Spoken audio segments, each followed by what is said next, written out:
ಪ್ರತಿ ಕ್ಷಣದ ಸುದ್ದಿಗಾಗಿ ಟಿವಿ9 ಕನ್ನಡ ಚಾನೆಲ್ಗೆ ಸಬ್ಸ್ಕ್ರೈಬ್ ಆಗಿ ಬೆಲ್ ಐಕಾನ್ ಒತ್ತಿ. ನಲ್ಲಿ ಸುಧಾರಣೆಗೆ ಬಹಳ ದೊಡ್ಡ ಕ್ರಮಗಳನ್ನು ತೆಗೆದುಕೊಂಡಿರುವಂಥದ್ದು ಇದು ಸಾಮಾನ್ಯ ಸಂಗತಿ ಅಲ್ಲ. ನೋಡಿ, ರೈತರಿಗೆ ಎಲ್ಲೋ ಒಂದು ಕಡೆಗೆ ಈ ಬೆಳೆದಂಥ ಬೆಳೆನ ಎಲ್ಲಿ ಮಾರಾಟ ಮಾಡಬೇಕು ಅನ್ನೋದ್ರ ಬಗ್ಗೆನೇ ಇತ್ತಲ್ಲ, ಅದೆಲ್ಲದಕ್ಕೂ ಸಂಬಂಧಪಟ್ಟಂಗೂ ಕೂಡ ಬಹಳಷ್ಟು ಸಡಿಲಿಕೆಯನ್ನು ಮಾಡಿರುವಂಥದ್ದು. ಕೈಗಾರಿಕೆ ಉತ್ಪನ್ನ ಮಾರಾಟಕ್ಕೆ ಈ ಯಾವುದೇ ನಿಯಮಗಳಿರಲ್ಲ. ನೀವು ಯಾರಿಗೆ ಬೇಕಾದರೂ ಮಾರಾಟ ಮಾಡ್ಕೊಳ್ಳಿ, ಯಾವ ಮಾರುಕಟ್ಟೆಗೆ ಬೇಕಾದ್ರೂ ಮಾರಾಟ ಮಾಡ್ಕೊಳ್ಳಿ, ಅಥವಾ ಯಾವ ರಾಜ್ಯಕ್ಕೆ ಬೇಕಾದರೂ ನಿಮ್ಮ ಉತ್ಪನ್ನಗಳನ್ನು ಮಾರಾಟ ಮಾಡ್ಕೊಳ್ಳಿ. ನಿಮಗೆ ಇಷ್ಟ ಬಂದ ಕಡೆಗೆ ರೈತರು ಉತ್ಪನ್ನಗಳನ್ನು ಮಾರಾಟ ಮಾಡ್ಬೋದು.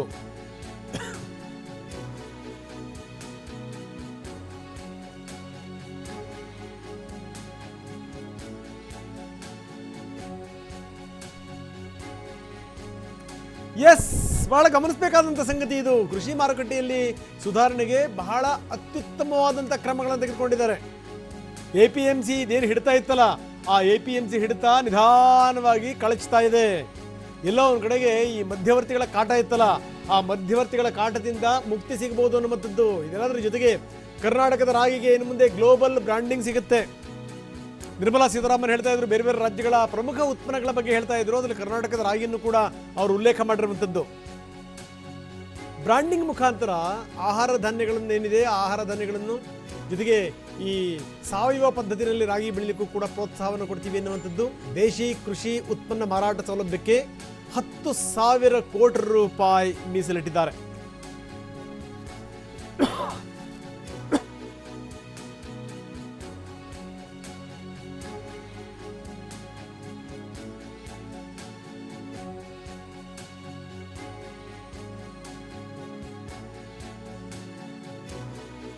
ಕೊಟ್ಟಿರುವಂಥದ್ದು ಒಂದು ಲೆಕ್ಕದಲ್ಲಿ ಇವತ್ತು ತೆಗೆದುಕೊಂಡಂಥ ಕ್ರಮಗಳಿದೆಯಲ್ಲ, ಇವು ಸಾಮಾನ್ಯವಾದಂಥ ಕ್ರಮಗಳಲ್ಲ.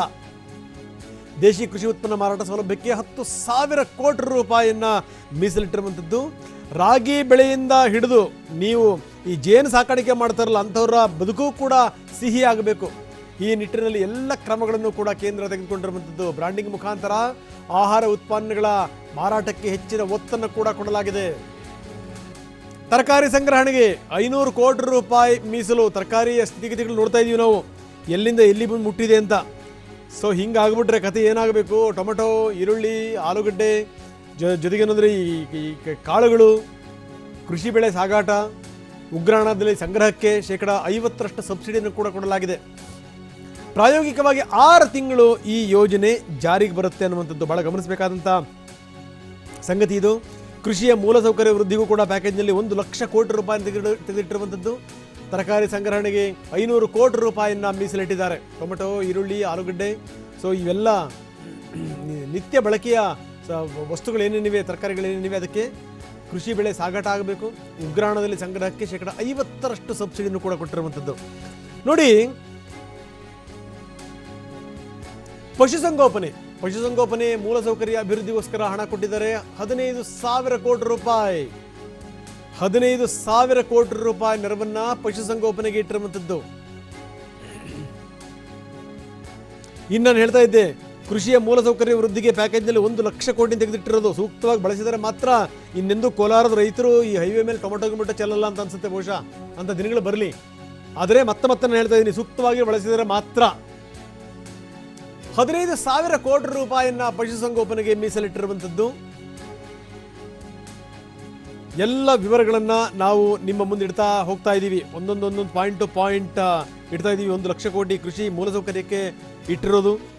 ಕೃಷಿ ಉತ್ಪನ್ನಗಳ ಬ್ರಾಂಡಿಂಗ್, ರಾಗಿ ಕೂಡ ಗ್ಲೋಬಲ್ ಬ್ರ್ಯಾಂಡ್ ಆಗುತ್ತೆ ಅಂತ. ಪಶುಸಂಗೋಪನೆಗೆ 15,000 ಕೋಟಿ ರೂಪಾಯಿ. ಸಾವಯವ ಮತ್ತು ಹರ್ಬಲ್ ಕೃಷಿಗೂ ಕೂಡ ಆದ್ಯತೆಯನ್ನು ಕೊಡಲಾಗಿದೆ. ಇನ್ನು ಈ ಒಂದೊಂದೇ ಪಾಯಿಂಟ್ಗಳನ್ನು ಕೊಡ್ತಾ ಇದ್ದೀವಿ ನಾವು. ಅದು ಈ ದನಕರುಗಳ ಸಾಕಾಣಿಕೆಯಿಂದ ಹಿಡಿದು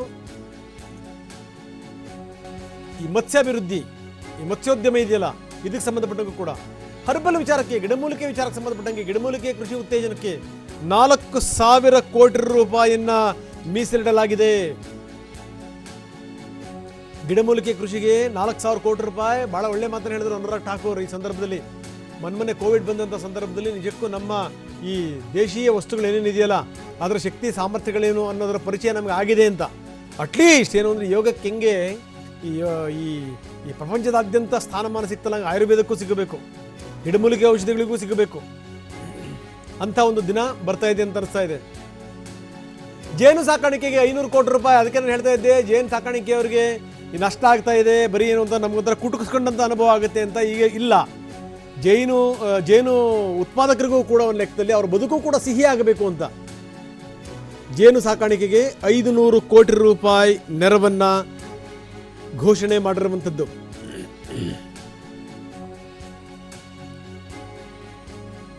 ಎರಡು ಲಕ್ಷ ಜೇನು ಉತ್ಪಾದಕರಿಗೆ ಆದಾಯದ ಹೆಚ್ಚಳ ನಿರೀಕ್ಷೆ ಇದೆ, ಅತ್ಯಂತ ಸಹಜವಾಗಿಯೇ. ಯಾಕಂದರೆ 500 ಕೋಟಿ ರೂಪಾಯಿ ನೆರವನ್ನು ಕೊಡ್ತಾ ಇದ್ದಾರೆ.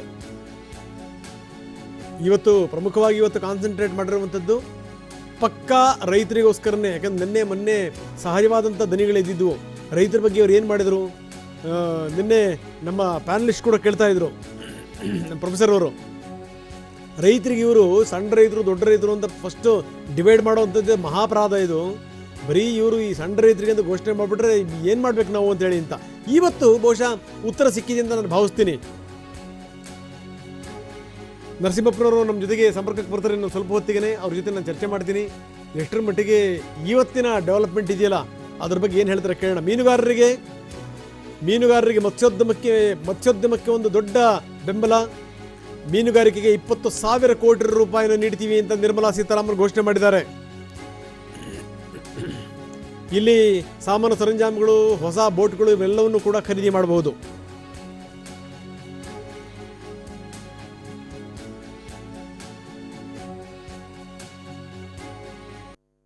Karnataka can have ragi and coarse grains, which is today considered to be the most healthiest alternative for gluten-rich wheat and rice. Karnataka can have ragi and coarse grains, which is today considered to be the most healthiest alternative for gluten-rich wheat and rice. Karnataka can have ragi and coarse grains, which is today considered to be the most healthiest alternative for gluten-rich wheat and rice. 500 crores for beekeeping initiatives, which will benefit 2 lakh beekeepers in the rural areas, and who can then produce ghee. Also, importantly, I'd like to draw your attention, in India today, wax for all purposes, edible, medicinal purposes are being imported. Even that import of wax can be stopped. Farm gate infrastructure are cold chains, post-harvest management infrastructure, storage centers, yards from where they have to do it.